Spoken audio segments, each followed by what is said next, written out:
So I'm going to hand it over to Piyush to talk about, from a pilot point of view, what's it like to adopt a new policy? Because this is a paradigm shift.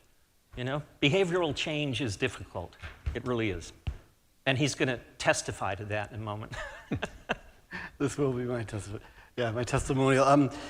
When you get through, when you're at the position I was at VP of Flight Ops for 2 airlines, there's a lot of things that come into play.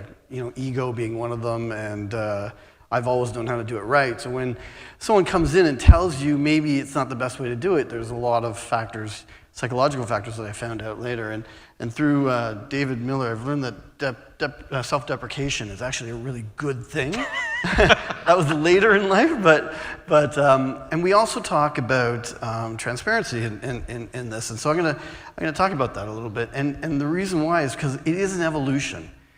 We don't come in and tell you how to do things, right? We don't just have this Band-Aid and here we're gonna fix it. It's an evolution, but you have to come on board, and that's where we end up here. So, full transparency, that's me. Go ahead, you can laugh, because I'm sure you all have pictures that look like this at some point. But that's where you start the evolution, right? This is me. This is when I was just about to start aviation college. So I went from that to, you know, Mr. Test Pilot guy here, and then that's Global Express serial number 1. That's the original test vehicle for the Global Express, and that was in Wichita. And that was my job. I was a test pilot. I was the chief pilot at Bombardier at the time. I was writing the procedures that went in the QRH. I was the one that, literally off my computer, and then they go into the book that goes into that airplane. So, you know, that's where I know how to do this, right? And then one of our customers said, well, I'm starting an airline, so I'm gonna take chief pilot with me. So that's where I became the airline guy.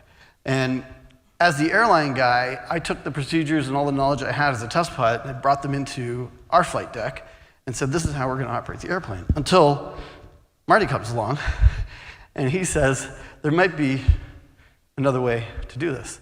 Thanks for that timer. Is that telling me something?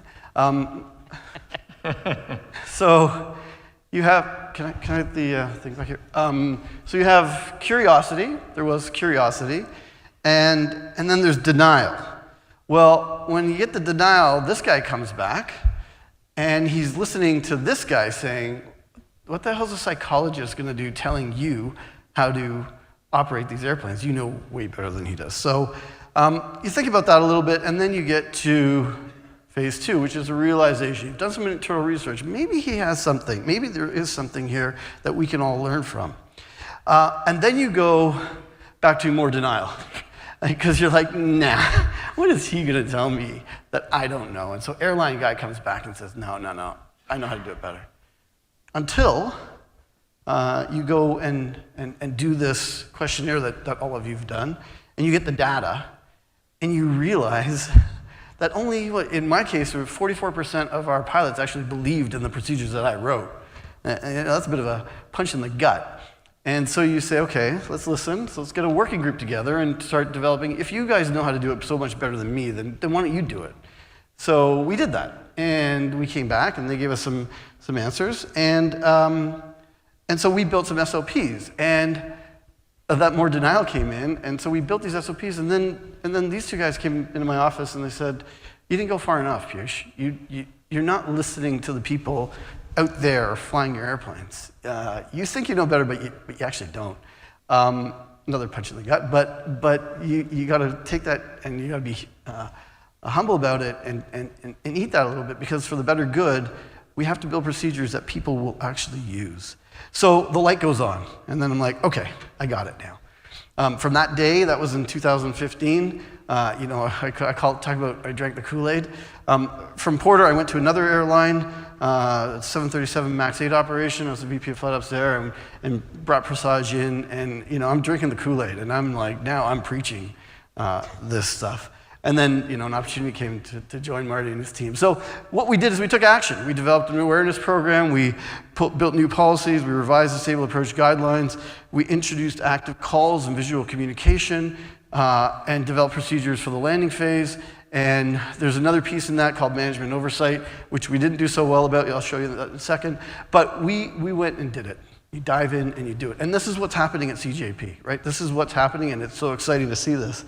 When we were sitting in those working groups in Wichita, incredible, because in the airline world, we assign pilots to these working groups. This is now your task, so they got to kind of do it. But with CJP, we didn't know. Like, these are accomplished business people, and you're going to put 10 people in the room, and are they going to leave their egos at the door and actually listen to each other? And it was within the first 10 minutes, we could see that everyone that was on that group. I mean, that was a really incredible moment for at least for me, but I'm sure a lot of people got a lot out of that. But here's where the results came. This is real data from Porter Airlines. Unstable approaches, you can see the green bars, they improved, or reduced rather.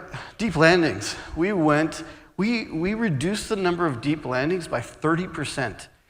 Almost overnight, it just went boom. We did so much better all of a sudden. Go around rate change, the red is after implementation, and this is go around at less than 100 feet, RADALT, improved. That's when you're into this danger zone where you're now into what we're going to talk about this, your landing limits, and they make a decision even after that go around execution point that now they actually have to get out of there. It would have or could have helped in that Lufkin accident we heard about. Go around exposure reduction. We improved there. This is just some anecdotal stuff. On November 11th of 2016, so after we had implemented, 5 aircraft went around at YT, so that was our main base. And it was all because the wind was gusting in that period, and every one of our pilots that did this, they saw something that they didn't feel right about, and they had the confidence and the knowledge and the procedures to check out. They got out of there. And any one of those could have ended up with a problem, but our procedure saved us that day. When do you ever have, that bar on the left there, when do you ever have 89% or 90% of pilots agreeing on anything, quite frankly? But when you have that kind of, that number was around 44% before we started with Presage. The pilots at our airline built the procedures themselves, so they believed in them. We empowered them to build their own procedures. And what did they do? They built procedures that they liked, that they understood, and made sense to them. So the working group looked at something that we recommended, used some very high-level strategies to build these procedures. 3-legged stool. The one on the bottom, you have to believe in your own practice. You have to believe in it. Otherwise, it's a real uphill battle to get someone to do something they don't think makes sense. To the left side, after you do that, you've got to make people aware. Not only, we say strategically and tactically. Strategically is what we're doing today. Long term, the Safe to Land project, that's a strategic awareness. Teach you as members what this is all about. Tactically is in the cockpit. How do we raise your awareness in the cockpit? So these are high-level themes that the working group worked with. The third one, manage the recommended policies. Like Piyush said, if you don't manage what you put out, people are going to do what they think is best. And this is what happens in airlines. In your association, it's different because you don't have management telling you what to do. You have recommendations to do. So how do we accomplish that third leg of the stool? I can tell you the feedback from the simulator. Actually, I'm just going to, I can tell you right now, and I have this very, very quickly.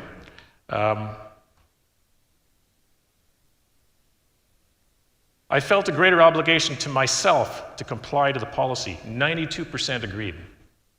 That's self-regulation. Calls I used to ensure my obligation to comply, 100%. Calls made me feel absolutely committed to executing a go-around at or below stable approach gate, 85%. This is your own members telling you that coming out of the simulator with these new practices. So, how do we prime the pump to make a go-around decision?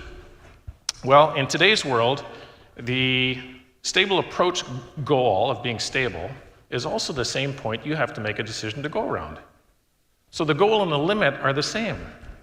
That's really hard to reconcile in a moment without any warning between the objective and having to take a different course of action.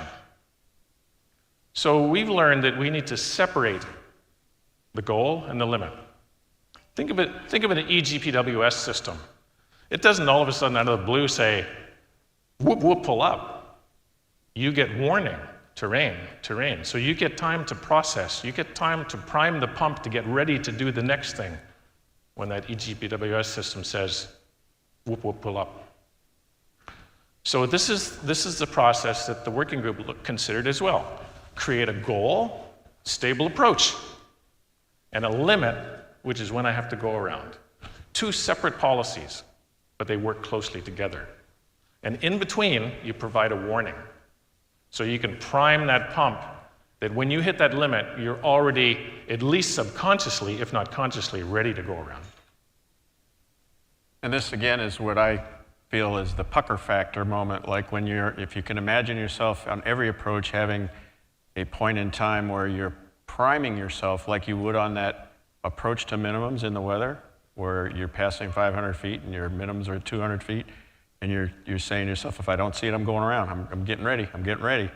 That's what this does by separating these out. It's getting you into that moment of getting ready, right? So that's priming your pump to act. Absolutely.